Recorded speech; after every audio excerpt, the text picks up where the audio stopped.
आज 8 मुहर्रमुल हराम का दिन है और आज का दिन हज़रत अब्बास अलमदार रज़ी अल्लाह ताला अन्हो के नाम से मंसूब है। और आप करबला में हुसैनी फ़ौज के कमांडर हज़रत अब्बास शहंशाह वफ़ाए मकाए सकीना के तौर पर मशहूर हैं और आप मैदान करबला में यज़ीदी फ़ौज के लिए खौफ की अलामत थे। उन्हें शहीद किया गया। जो ख़बरें मंसूब हैं उनसे वो ये कि वो पानी लेने के लिए गए थे, वापस आ रहे थे, पहले उनके मुश्कीज़े को वहाँ पर उस पर तीर मारे गए, फिर उसके बाद में उन्हें भी शहीद किया गया, लेकिन वो अपने लश्कर तक वहाँ पर पहुँच चुके थे। एक मिसाल उन्होंने कायम की थी। हमारे साथ मौजूद है, इस मार्का करबला की याद को ताज़ा करेंगे। हमें ज्वाइन किया स्टूडियो में अल्लामा मुफ्ती ज़ाहिद असलम रिजवी साहब ने। बहुत बहुत शुक्रिया मुफ्ती साहब हमें अपना कीमती वक्त देने के लिए।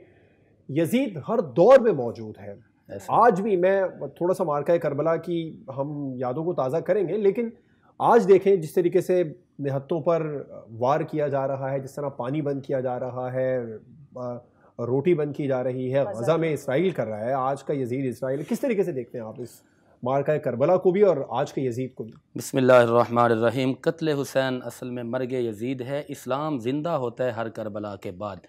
बैत वफ़ा ने की, बैत वफ़ा ने जिस पे की वो इनका हाथ है, ये हैं इनके साथ, वफ़ा इनके साथ है। जिस तरह के आपने हज़रत अब्बास अलमदार जो एक वफ़ादार साथी हैं जिनका तज़किरा किया, और यजीदियत जो है ये मैदान करबला के अंदर उरूज पर थी। और यजीद ये समझता था कि मुझे बका है, लेकिन अर्श उला के रब ने इसके बरअक्स मामला कर दिखाया। कुरान कहता है वला तक़ूलू लिमन युक़्तलु फ़ी सबिलिल्लाह अमवात, कि जो अल्लाह की राह में शहीद किए जा चुके हैं इन्हें मुर्दा गुमान भी नहीं करना, इन्हें मुर्दा कहना भी नहीं है। तो इस आयत करीमा ने आकर ये बता दिया कि हर दौर के अंदर यजीदियत आएगी, लेकिन यजीदियत मिट जाएगी। हुसैन कल भी ज़िंदा था, हुसैन आज भी ज़िंदा है।